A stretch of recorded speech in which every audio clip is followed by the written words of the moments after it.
Hello दोस्तों, नमस्कार। स्वागत है आपका अनुपम ट्रिक्स यूट्यूब चैनल पर। दोस्तों, आज के इस वीडियो में हम बात करेंगे चक्रवृद्धि ब्याज के अंतर्गत इंस्टॉलमेंट पर बेस्ड क्वेश्चंस के बारे में। ऐसे क्वेश्चन जिसमें किस्त दिया जाता है या फिर किस्त के बारे में पूछा जाता है, उन्हीं प्रश्नों पर हम बात करने वाले हैं।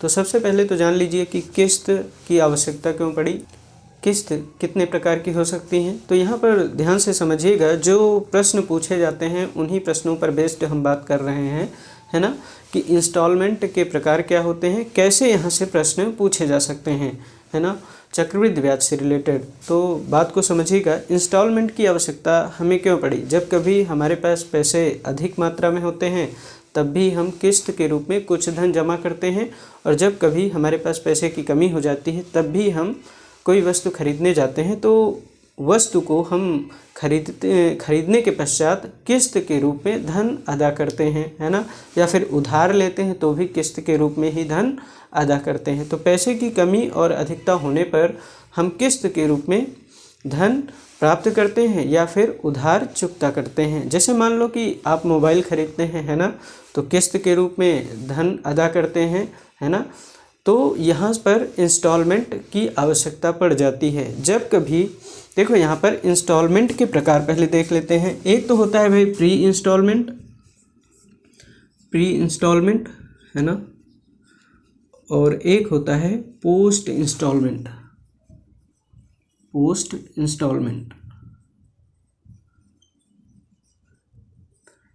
प्री इंस्टॉलमेंट को बेसिकली हम पढ़ते हैं साधारण ब्याज के अंतर्गत, और पोस्ट इंस्टॉलमेंट हम इस चैप्टर में पढ़ लेते हैं, है ना। तो प्री इंस्टॉलमेंट क्या है कि मान लो कि कोई घर खरीदना है हमें, तो उस घर के लिए हम कुछ वर्ष पहले से ही हम धन अदा करना शुरू कर दें, है ना, पहले से ही पैसा देना शुरू कर दें।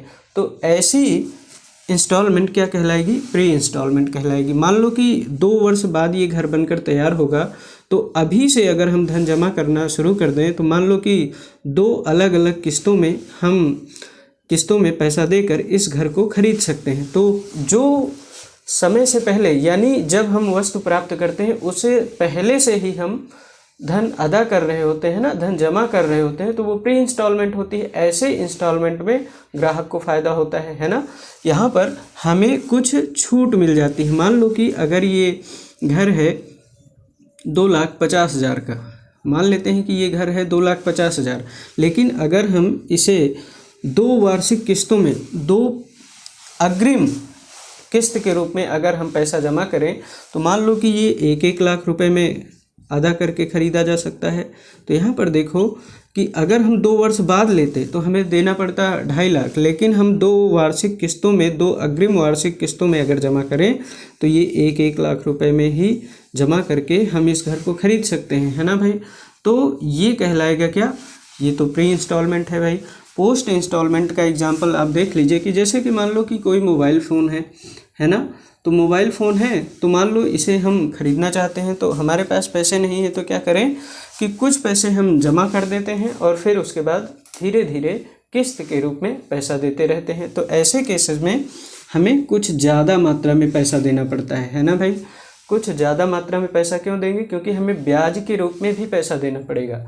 तो ये होता है भाई पोस्ट इंस्टॉलमेंट। तो प्री इंस्टॉलमेंट में यहाँ पर फ़ायदा किसको होगा, ग्राहक को फ़ायदा होगा, है ना, जो वस्तु को प्राप्त कर रहा है। यहाँ पर फ़ायदा किसको होगा, दुकानदार को फ़ायदा हो जाता है, क्योंकि उसे ब्याज भी मिलता है ना। तो दोनों का काम चल जाता है, और यहाँ पर कुछ पैसे फ़ायदे के रूप में मिल जाते हैं, ब्याज के रूप में देने पड़ते हैं, है ना।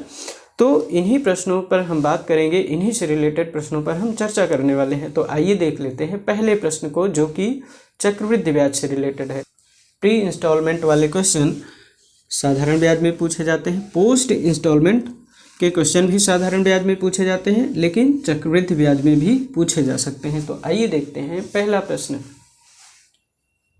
इस प्रश्न में बोला गया है कि एक व्यक्ति 10% वार्षिक चक्रवृद्धि ब्याज की दर पर 2100 रुपये का ऋण लेता है। प्रत्येक वर्ष के अंत में उसे कितने रुपए की किस्त देनी पड़ेगी जिससे कि 2 वर्ष में ऋण का भुगतान हो जाए।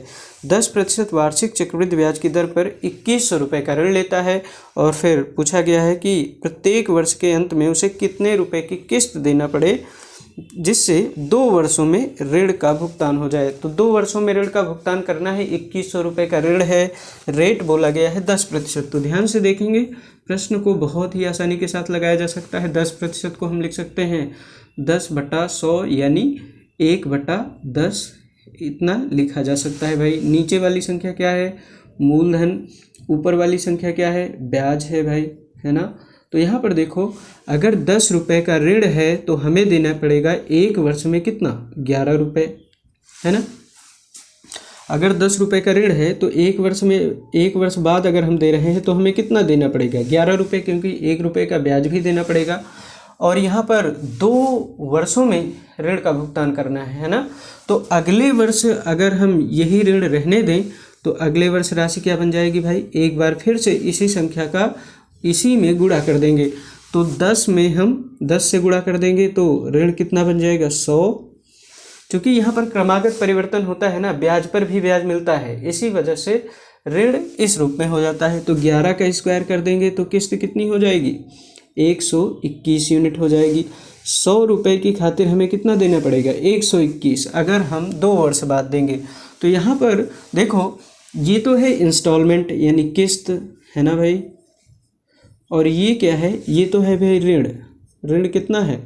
तो यहाँ पर देखें तो किस्त तो एक समान होनी चाहिए, क्योंकि प्रश्न में बोला गया है कि वर्ष के अंत में उसे कितने रुपए की किस्त देनी पड़ेगी। तो किस्त तो एक समान ही होगी। किस्त एक समान होगी तो एक समान बनाना पड़ेगा हमें। तो यहाँ पर देखो, किस्त है 121 यूनिट, यहाँ पर है 11 यूनिट। तो 11 को 121 बनाने के लिए कितने से गुणा करना पड़ेगा हमें? 11 से और गुणा कर देंगे। यहाँ पर 11 से गुणा कर रहे हैं तो यहाँ पर भी 11 से गुणा कर देंगे, है ना। तो 11 से यहाँ गुणा करेंगे तो ऋण यहाँ पर देखो 11 धाम में 110, और यहाँ पर देखें तो ऋण कितना है? 100। तो टोटल ऋण अगर देख लें तो टोटल ऋण कितना है भाई? 100 ये है, 110 ये है, तो यानी कुल मिलाकर ऋण कितना है? 210 यूनिट। और 210 यूनिट का मान प्रश्न में बोला गया है कितना? 2100 रुपये, है ना। 2100 रुपये का ऋण है। तो 210 का मान 2100, तो 1 यूनिट का मान कितना आ जाएगा? 10 यूनिट आ जाएगा भाई। 210 से 210 कैंसिल हो जाएगा, बचेगा कितना? 10।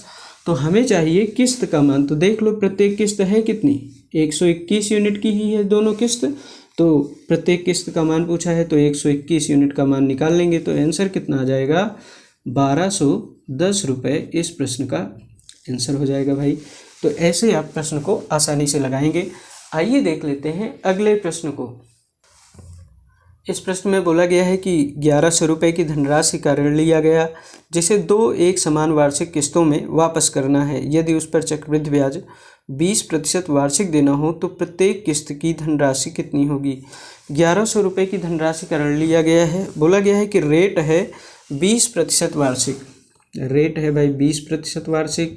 20% को हम लिख सकते हैं 20/100 यानी 1/5। नीचे वाली संख्या क्या है? मूलधन। ऊपर वाली संख्या क्या है? ब्याज है भाई, है ना। तो यहाँ पर देखो, 2 वार्षिक किस्तों में जो कि एक समान है, एक समान वार्षिक किस्तों में वापस करना है। तो यहाँ पर मूलधन बनाने के लिए हम क्या करें? नीचे वाली संख्या 5 है, ये तो है मूलधन, इतना देना था, लेकिन 1 वर्ष बाद दे रहे हैं तो देंगे कितना? 6 रुपये देना पड़ेगा। दूसरे वर्ष में ये ऋण कितना हो जाएगा? 5 का 5 में ही गुणा कर देंगे, यानी 5 का स्क्वायर कितना हो जाएगा? 25 हो जाएगा, क्योंकि रेट एक समान है। 6 का स्क्वायर कितना? 36 यूनिट हो जाएगा। चूँकि किस्त एक समान है तो एक समान किस्त बनाने के लिए ये तो है भाई किस्त का मान, है ना। और ये क्या है? ये तो है ऋण। टोटल ऋण हम निकाल लेंगे। तो यहाँ पर देखो, किस्त है 36 यूनिट, तो इसे भी हम 36 बनाने के लिए 6 से और गुणा कर देंगे ताकि दोनों किस्त एक समान हो जाएंगी। यहाँ पर 6 से गुणा कर रहे हैं तो यहाँ भी 6 से गुणा करना पड़ेगा। तो देख लो कि कुल मिलाकर ऋण कितना है? 6 पंचे 30 यूनिट, और यहाँ पर तो 25 ही है, इसे जोड़ लेंगे तो 30 और 25 का योग कितना? 55। इसी 55 यूनिट का मान प्रश्न में बोला गया है 1100 रुपये। 55 का मान 1100 रुपये है तो 1 यूनिट का मान कितना आ जाएगा? 55 दूना 110, और 1 जीरो और उतार लेंगे तो 1 यूनिट का मान कितना आ जाएगा? 20 रुपये। 1 यूनिट का मान 20 रुपये है तो हमसे पूछा गया है 36 यूनिट, यानी प्रत्येक समान किस्त का मान। तो किस्त तो है 36 यूनिट, जोड़ना नहीं है भाई, क्योंकि हमें किस्त का मान बताना है, प्रत्येक किस्त का मान। तो यहाँ पर 1 यूनिट का मान 20 है, तो 36 यूनिट का मान कितना आ जाएगा, 36 दूना 72 यानी 720 रुपये की वो किस्त है। तो इस प्रश्न का आंसर हो जाएगा 720 रुपये।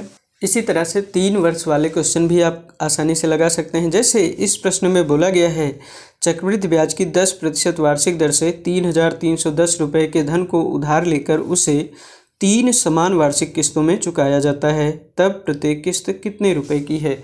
तो यहाँ पर देखो रेट दिया गया है 10% और वो धन दिया गया है 3,310 रुपये।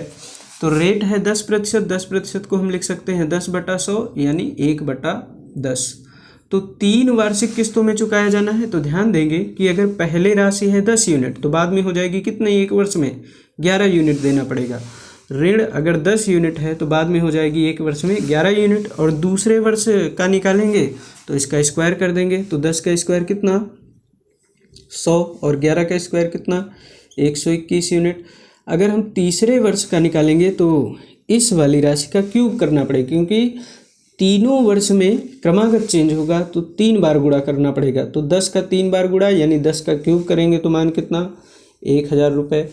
यहाँ पर देखें तो 11 का क्यूब करेंगे तो 1,331 यूनिट है ना। लेकिन किस्त तो एक समान होनी चाहिए, तो इसे एक समान बनाने के लिए तीनों को यहाँ पर हम 11 से गुणा कर देंगे और यहाँ पर हम 121 से गुणा कर देंगे, ताकि ये तीनों संख्याएं एक समान हो जाएं।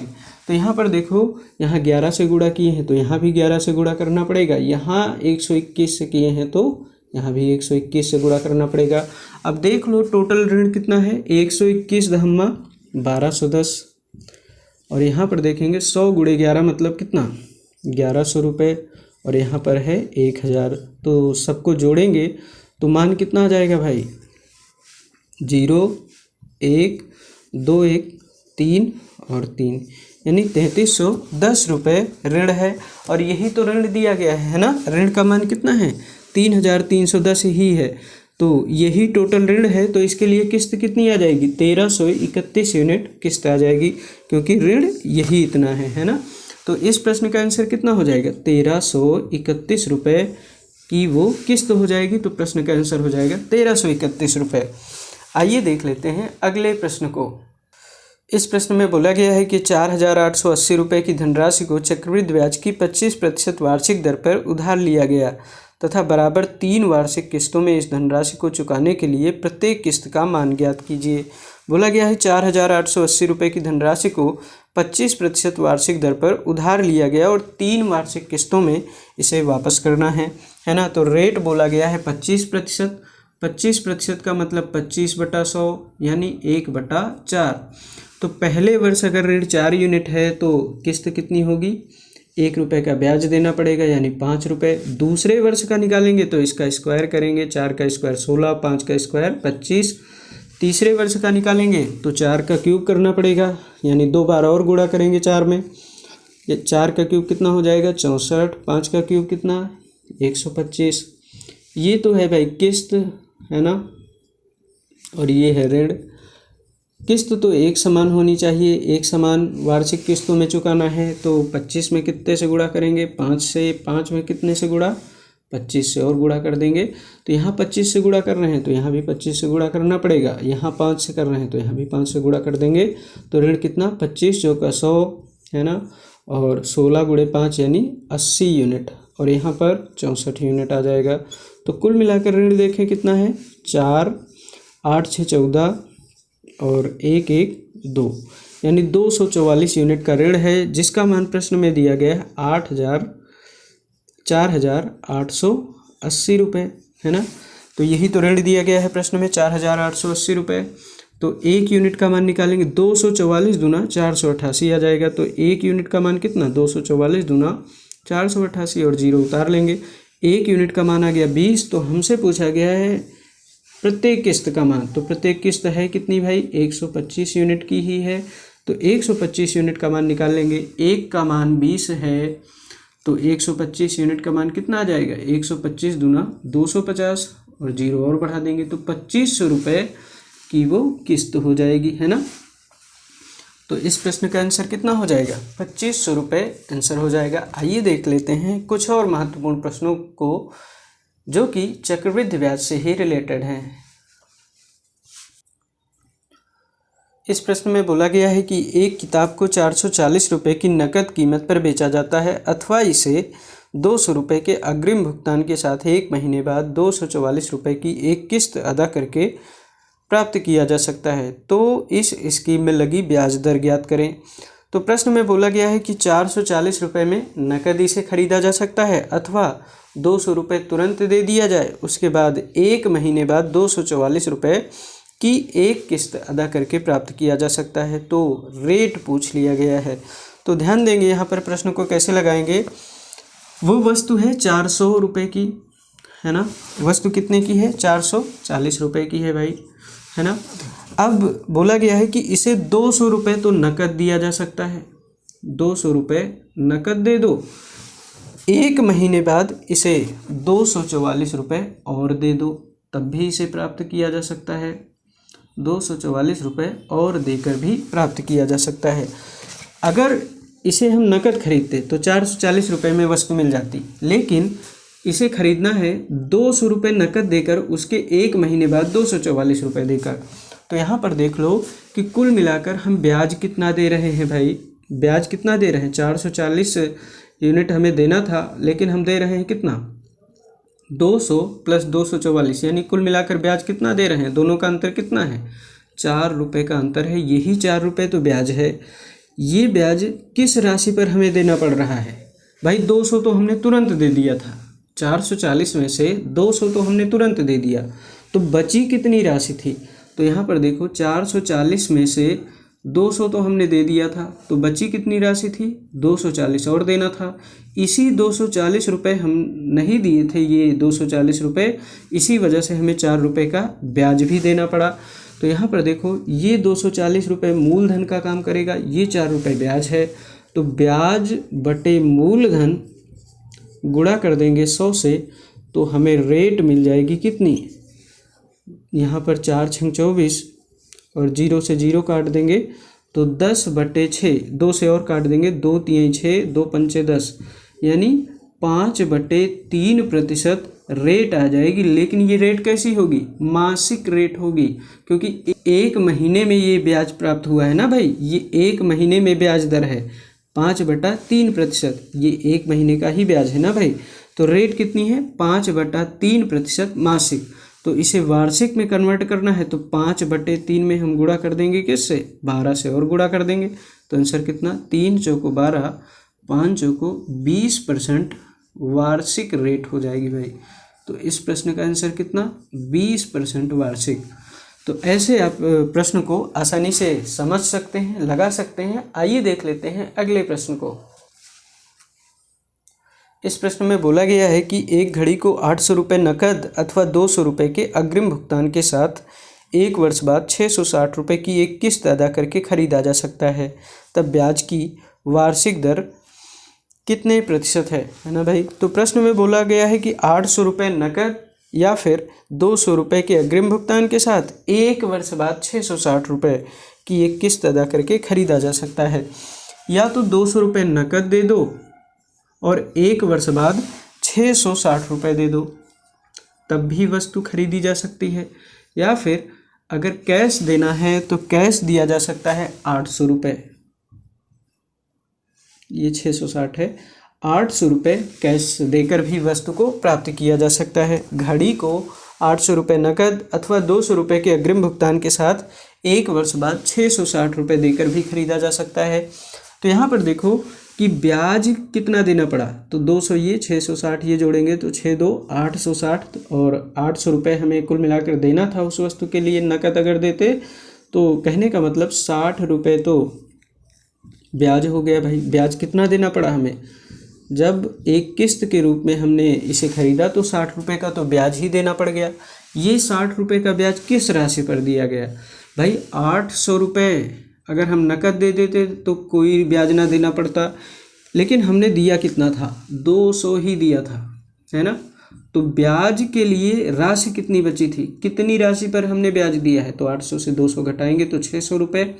इसी 600 रुपये पर हमने ब्याज दिया है। ये 600 रुपये मूलधन का काम करेगा। किसका काम? मूलधन का काम करेगा भाई।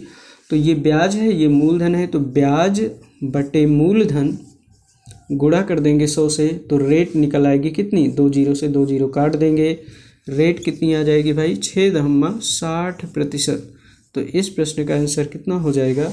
10%। इस प्रश्न का आंसर हो जाएगा 10% वार्षिक है ये रेट। आइए देख लेते हैं अगले प्रश्न को। इस प्रश्न में बोला गया है कि एक मोबाइल फ़ोन को 24,000 रुपये में नकद या फिर 4,000 रुपये नकद के साथ 1 वर्ष बाद 21,000 रुपये की एक किस्त अदा करके ख़रीदा जा सकता है। तो इस स्कीम में ब्याज की वार्षिक दर कितने प्रतिशत है? 24,000 रुपये में इस मोबाइल फ़ोन को नकद खरीदा जा सकता है, या फिर 4,000 रुपये नकद और 21,000 रुपये 1 वर्ष बाद देकर ख़रीदा जा सकता है। तो यहाँ पर देखो, अगर हम किस्त के रूप में 1 वर्ष बाद 21,000 रुपये देंगे तो कुल मिलाकर ब्याज कितना देना पड़ेगा? 21 4 25,000 यहाँ पर देना पड़ रहा है और यहाँ पर 24,000, तो 1,000 रुपये हम एक्स्ट्रा दे रहे हैं। यही 1,000 रुपये क्या है? ब्याज है भाई, है ना। तो यहाँ पर ब्याज है 1,000 रुपये। अच्छा, 24,000 रुपये हमें देना था, लेकिन हमने दिया कितना? 4,000 रुपये ही दिया। तो ब्याज किस राशि पर हमने दिया है? 24,000 से 4 घटाएंगे, 20,000 रुपये हमने नहीं दिया था, इसी वजह से हमें 1,000 रुपये का ब्याज भी देना पड़ गया। तो ये 20,000 रुपये मूलधन है भाई, है ना। इसी राशि पर तो ब्याज दिया गया है ना। तो ब्याज बटे मूलधन, रेट चाहिए हमें, तो ब्याज 1,000 बटे मूलधन कितना? 20,000 गुणा कर देंगे 100 से, क्योंकि रेट चाहिए प्रतिशत में, तो 4 जीरो से 4 जीरो यहाँ पर काट देंगे, 2 पंचे 10 यानी 5% वार्षिक रेट आ जाएगी भाई, है ना। तो रेट अगर आपसे ऐसे पूछा जाए इंस्टॉलमेंट वाले क्वेश्चन में, तो ऐसे आप लगा लेंगे आसानी के साथ। आइए देख लेते हैं कुछ और महत्वपूर्ण प्रश्नों को जो कि इंस्टॉलमेंट पर ही बेस्ड हैं। आइए देखते हैं अगला प्रश्न। इस प्रश्न में बोला गया है कि एक व्यक्ति 20% वार्षिक चक्रवृद्धि ब्याज की दर से 4,000 रुपये उधार लेता है और प्रत्येक वर्ष के अंत में वह 1,500 रुपये का भुगतान करता है। तो अब उसे तीसरे वर्ष के अंत में कितनी राशि का भुगतान करना होगा जिससे उसका समस्त ऋण अदा हो जाए? 20% वार्षिक चक्रवृद्धि ब्याज की दर से 4,000 रुपये उधार लेता है, प्रत्येक वर्ष के अंत में वो 1,500 रुपये देता है। तो तीसरे वर्ष के अंत में अगर ऋण का चुकता करना है, ऋण का भुगतान करना है, तो उसे कितनी राशि देना पड़ेगा? देखो यहाँ पर 20% रेट से ही वो 4,000 रुपये उधार लेता है ना। 4,000 रुपये उधार लिया है और रेट कितनी है? 20%, है ना भाई। 20% की दर से ब्याज देना है उसे। तो 1 वर्ष के अंत में वो 1,500 रुपये देता है, तो 1 वर्ष में 4,000 रुपये पर कितना ब्याज देना पड़ जाएगा उसे? भाई 4,000 रुपये है मूलधन, 20% ब्याज देना पड़ेगा, तो 1 वर्ष का ब्याज कितना हो जाएगा? 4,000 का 20%, 4,000 का मतलब गुणा 20% का मतलब 20/100। तो यहाँ पर देखेंगे 2 जीरो से 2 जीरो कटेंगे, तो 4 दूना 800 रुपये ब्याज भी देना पड़ जाएगा उसे। तो कुल मिलाकर 1 वर्ष बाद देय राशि कितनी हो जाएगी? 1 वर्ष बाद उसे कितना देना पड़ेगा? 4,800 रुपये। लेकिन वो 1 वर्ष में सिर्फ 1,500 ही देता है ना। तो शेष राशि कितनी बची जो उसे अगले वर्ष देना पड़ेगा? तो 4,800 से 1,500 घटाएंगे तो कितना? 3,300 रुपये अभी और देना है उसे। 1 वर्ष में जब उसने 1,500 दे दिया तो उसके पास बची राशि कितनी थी जो उसे देना था? 3,300 रुपये। अब यहाँ पर फिर से देखेंगे 3,300 रुपये उसे देना है, लेकिन वो 1 वर्ष बाद देगा, तो फिर से 20% का ब्याज उसे देना पड़ेगा। तो 3,300 का 20% कितना आ जाएगा भाई? 2 जीरो से 2 जीरो काट देंगे, 33 दूना 66 और 1 जीरो और लिखेंगे यहाँ पर, तो 660 रुपये ब्याज के रूप में भी उसे देना पड़ेगा। तो 3,300 में ये राशि जुड़ जाएगी, तो मान कितना आ जाएगा? 33 6 3,960 रुपये उसे देना है ना। लेकिन उसने दिया कितना? 1,500 ही फिर से दे दिया। तो अभी कितनी राशि और बची है है ना। तो 3960 से 1500 घटाएंगे तो मान कितना आ जाएगा 60, और 9 में से 5 घटाएंगे 4, और 3 में से 1 घटाएंगे 2। तो 2460 रुपये उसे और देना है। 2460 रुपये उसे देना है, लेकिन 1 वर्ष बाद देगा तो फिर से 20% ब्याज देना पड़ेगा, है ना। तो 2460 का 20% कितना आ जाएगा, 2460 का 20%, है ना। 2 जीरो से 2 जीरो कट जाएंगे। 246 दूना 492 रुपये उसे ब्याज के रूप में और देना पड़ेगा, है ना भाई। 2460 पर 20% ब्याज भी तो देना पड़ेगा उसे, तो 20% कितना आ जाएगा 492 रुपये। तो 492 रुपये इसी में और जोड़ देंगे तो मान कितना आ जाएगा 2, 6, 9, 15, और 4, 4, 8, 1, 9 और 2, यानी कुल मिलाकर राशि कितनी देनी है उसे 2952 रुपये। तो प्रश्न को ऐसे आप आसानी से लगा सकते हैं, इंस्टॉलमेंट पर बेस्ड ये क्वेश्चन है ना। तो इस प्रश्न का आंसर कितना आ जाएगा 2952 रुपये इस प्रश्न का आंसर हो जाएगा। आइए देख लेते हैं अगले प्रश्न को। इस प्रश्न में बोला गया है कि एक व्यक्ति 10% वार्षिक चक्रवृद्धि ब्याज की दर से 9000 रुपये उधार लेता है और प्रत्येक वर्ष के अंत में 3000 रुपये वापस करता है। तो ज्ञात करें कि तीसरे वर्ष के अंत में उसे अपना ऋण चुकता करने के लिए कितने रुपए का भुगतान करना पड़ेगा। प्रश्न में बोला गया है कि 9000 रुपये का वो ऋण लेता है और 10% वार्षिक ब्याज की दर से ब्याज भी देना है उसे, और वर्ष के अंत में वो 3000 रुपये देता है। तो तीसरे वर्ष के अंत में उसे कितना धन जमा करना चाहिए ताकि ऋण चुकता हो जाए। तो यहाँ पर देखो 9000 रुपये वो उधार लेता है भाई, और 10% की दर से ब्याज देगा। तो एक वर्ष में कितना ब्याज दे देगा 9000 का 10% निकाल लेंगे तो मान कितना आ जाएगा 10% का मतलब 10/100, 2 जीरो से 2 जीरो कटेंगे, यानी 900 रुपये उसे ब्याज भी देना पड़ेगा वर्ष के अंत में। तो कुल मिलाकर देना कितना है उसे 9900 रुपये, लेकिन वो देता कितना है 3000 रुपये दे देता है वर्ष के अंत में। तो अभी और कितनी राशि देनी है उसे, तो 6900 रुपये और देना है उसे। लेकिन फिर से दूसरे वर्ष में 6900 उसे देना था, लेकिन एक वर्ष तक वो फिर से नहीं देगा, तो फिर से उसे 10% ब्याज देना पड़ेगा, है ना भाई। तो 6900 का 10% कितना आ जाएगा 6900 का 10% आ जाएगा, 2 जीरो से 2 जीरो कटेंगे तो 690 रुपये फिर से ब्याज पड़ जाएगा। तो इस पर 690 रुपये का ब्याज जोड़ देंगे इस राशि में, तो राशि कितनी हो जाएगी 90, 9, 6, 15, 6, 1, 7, 7590 रुपये उसे देना था, लेकिन फिर से वो 3000 रुपये ही देगा, है ना। तो राशि कितनी बचेगी 4590 रुपये उसे अभी भी देना है। तो 4590 देना है, लेकिन वो 10% ब्याज फिर से देगा, वर्ष भर फिर से नहीं देगा तो फिर से 10% ब्याज पड़ जाएगा इस राशि पर। तो 4590 का 10% यानी कितना आ जाएगा 2 जीरो से 2 जीरो कट जाएंगे, 459 रुपये ब्याज और देना पड़ेगा उसे। तो इसमें जोड़ देंगे राशि को, तो 9 और 5, 9, 14 और 5, 4, 9, 1, 10, 4, 1, 5, यानी तीसरे वर्ष के अंत में उसे कुल कितने रुपए दे देने हैं 5049 रुपये। तो 5049 रुपये अगर वो दे देगा तो ऋण चुकता हो जाएगा। तो इस प्रश्न का आंसर कितना आ जाएगा 5049 रुपये इस प्रश्न का आंसर हो जाएगा।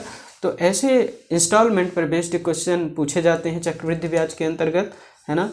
तो आज का सेशन यहीं तक रखते हैं, मिलते हैं नेक्स्ट पार्ट में कुछ और महत्वपूर्ण प्रश्नों के साथ, कुछ और महत्वपूर्ण टॉपिक के साथ। तब तक बने रहिए हमारे साथ।